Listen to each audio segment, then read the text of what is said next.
but I just wanted to introduce my colleague Helen Nichols, who will be talking about do lectures matter, which is, I guess that's a question that goes to the heart of much of what we do and what we've learned over the last 12 months. So I won't take any more of your time, Helen. I'll hand over to you now.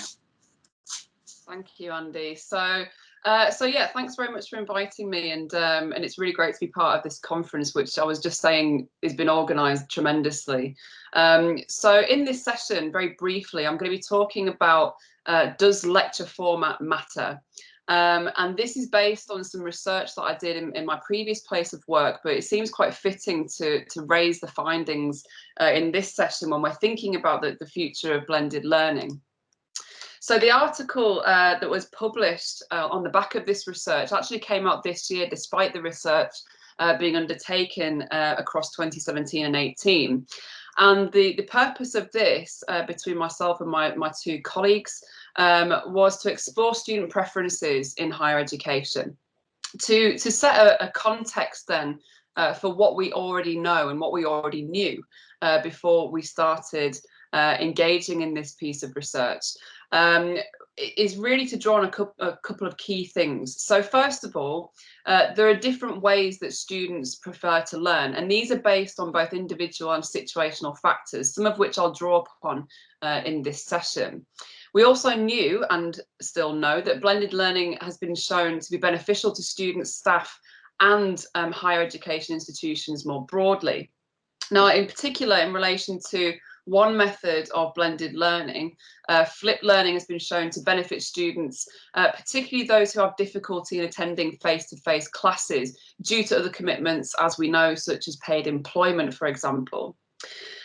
And at the same time as digital learning being challenging for some and not a preference for all students, what's important here is about students having the choice to engage in ways that improve their satisfaction, and choice is going to be one of the key factors in my concluding thoughts in this presentation.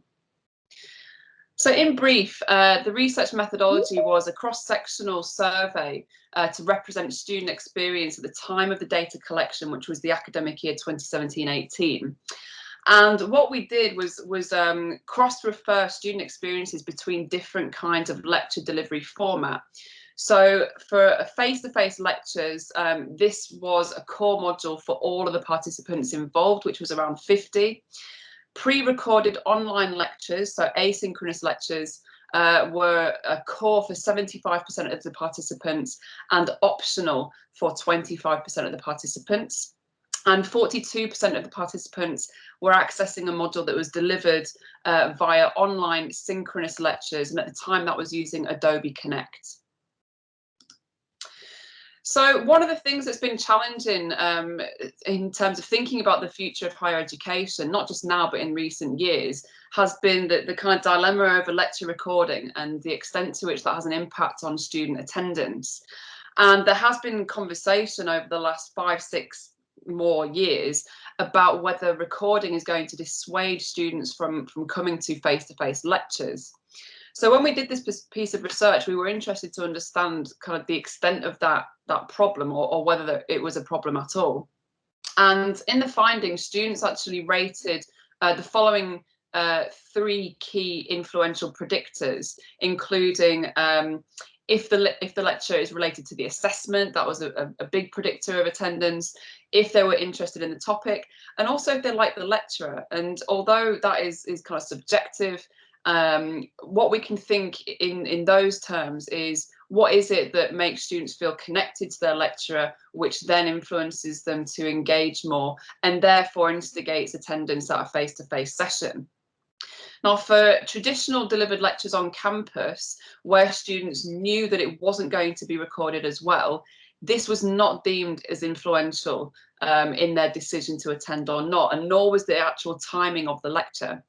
And what the research findings told us was that actually health problems and distance from university campus had the most significant impact in students not being able to attend. So we were able, in part, to dispel that myth around the fact that if a lecture is recorded, then students won't bother turning up, because it's something else that they're looking for when they're choosing to engage in a face-to-face session.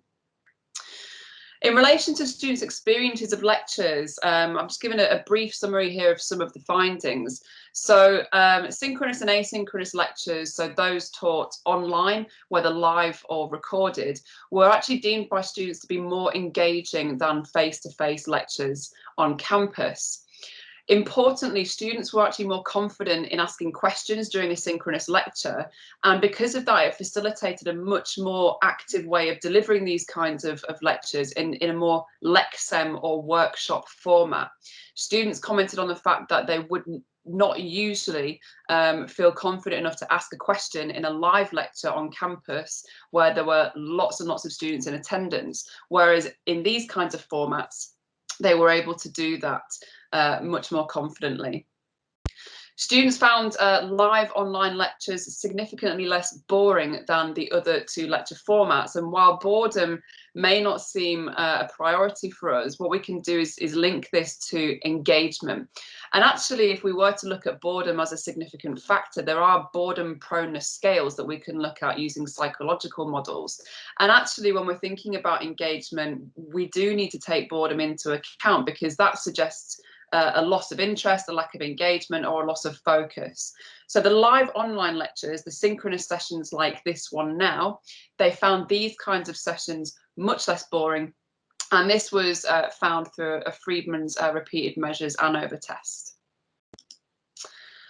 So in terms of the overall preferences, and I'm trying to go really quick so there's time for any discussion at the end, there was actually no one favoured method of delivery. So while there was a tendency for students to lean towards a synchronous online live session that they could interact with, the qualitative data from the research actually told us that there wasn't a prominent method of delivery that was the most preferred one.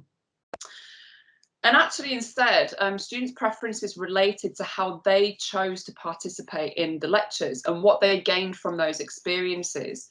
And choice is a really important theme here to draw out, and something that I've thought about a lot, both from experiences of teaching higher education on university campus, but also having delivered higher education in a high security prison, where actually the ability to have choice in one's own engagement in their learning is actually incredibly empowering. And I've been able to see those things mirrored both in a high security prison and in the university setting. Now, there are two key suggestions about some students' preferred ways of learning during lectures that came out of this small study. In relation to live online lectures, so those were synchronous, students actually liked the ability to have immediate access to reading and other learning materials, which could be downloaded while the lecture was taking place. And this was seen to enhance the frequency of their engagement with learning materials because of the immediacy of the situation. And from that, I've actually embedded that in my own teaching practice, whereby if I'm delivering a live synchronous lecture, I will review the lecture to see if there's any content that I can actually have ready, it's a loud bell, to put into the chat, so that while I'm talking about the materials, whether it's a policy document or a piece of literature, I can encourage the students to click straight onto it by me dropping it into the chat while I'm talking about it. And I encourage them to click on that and have it in their browser ready for their independent study that corresponds to that session. So it just allows for that immediate interaction with the learning materials, as well as the immediate interaction with, yes, of course I can, Jane, that's no problem at all, as well as the immediate interaction with the lecturer during the delivery.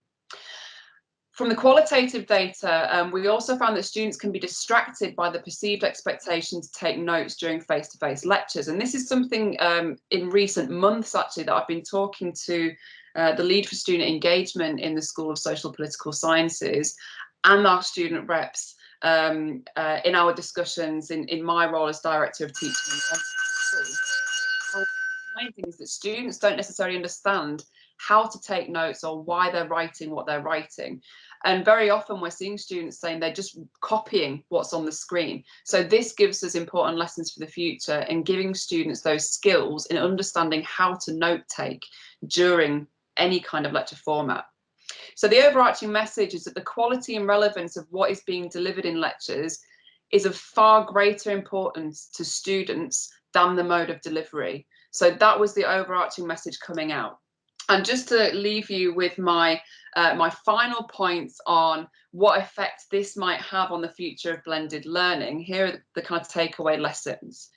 First of all, digital learning tools are for enhancement, not replacement. So the digital pedagogy literature tells us that directly, that digital pedagogy is not about scrapping traditional methods and just digitizing everything. That does not make good pedagogical practice. It's about seeing opportunities to enhance quality and enhance student engagement using the right tools in the right way. Diversity in learning experiences is crucial, which includes both traditional and digital formats. There is an important ritualistic element to the traditional live on-campus lecture that students have been speaking to me about recently that we shouldn't discard. And so diversity is crucial, particularly within programs. Students, through this diversity, are able to have control over how they participate, and it can build their confidence. So if they have some sessions which are synchronous online that they can ask questions in, that might then encourage them to be more confident when they go into their on-campus sessions to raise questions, because they've almost had the chance to rehearse that. And finally, by diversing our teaching and learning strategies, I think another layer is added to student choice for option modules. At the moment, students tend to choose on the basis of the topic, the assessment strategy, i.e. avoiding an exam, or the lecturer, or a combination of all three. But what's important here is to show students that there is an additional layer in how they're choosing options in particular in relation to how do they want to learn. And how do they want to diversify their learning experiences? And for me, they're the kind of the key important highlights from what I wanted to say in today's session. So thanks for listening. Sorry for going a bit over time, and I have to take any questions.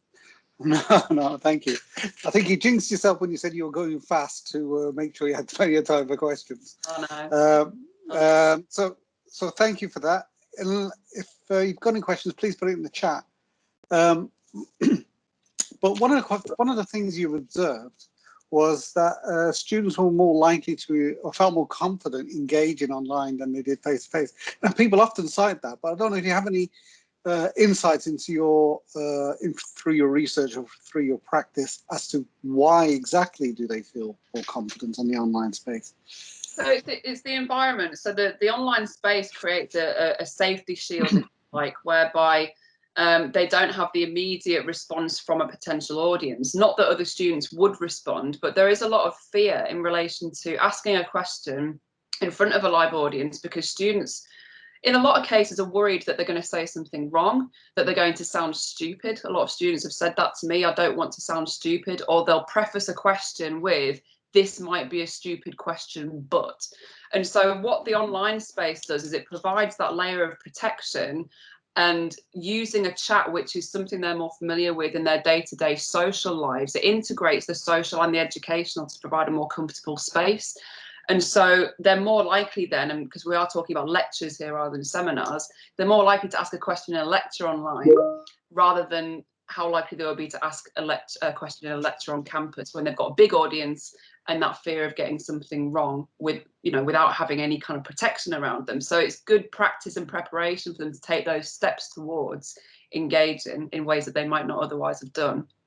Yeah, I guess it's, as a reflecting on that, it's like the positive end of the spectrum of trolling, whereas the keyboard warriors at one end who feel safe to say whatever they want to say, but on the other end, the positive side is that students feel safe to ask whatever they want to ask. Yeah, absolutely. And it's about managing that online space to make it a safe space for students to have conversations. And that's been important to me, in being transparent with students to set out the kind of environment, the learning environment that I've intended to design for them, and what I expect and what I don't. And if there is any kind of negativity in the chat, then I would address it directly in the same way that I would in person. Yeah, absolutely. So I'm just conscious there's a couple of questions come in, and we are officially over time now. But Dan's asked, picking up on an earlier point, does blended learning or flexibility in engaging in sessions facilitate teaching to test as opposed to being a scholar of the subject?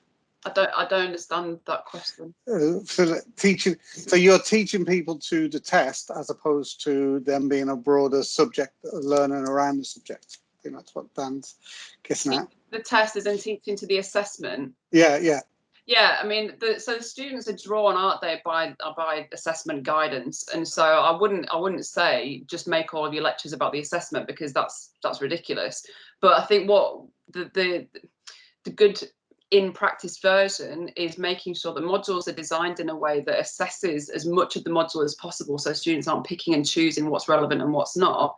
And then in those sessions, reminding students about how those topics and that engagement with the scholarly practice and the research area, how that aligns to the assessment. So on my module, I will frequently remind students in the lecture, this is how you might use this for the assessment, or this is where it's relevant to the assessment. So it's about signposting, really, as opposed to just changing the lecture sessions and just making them all assessment sessions, because that's not good practice. But it's a good question. I see the point.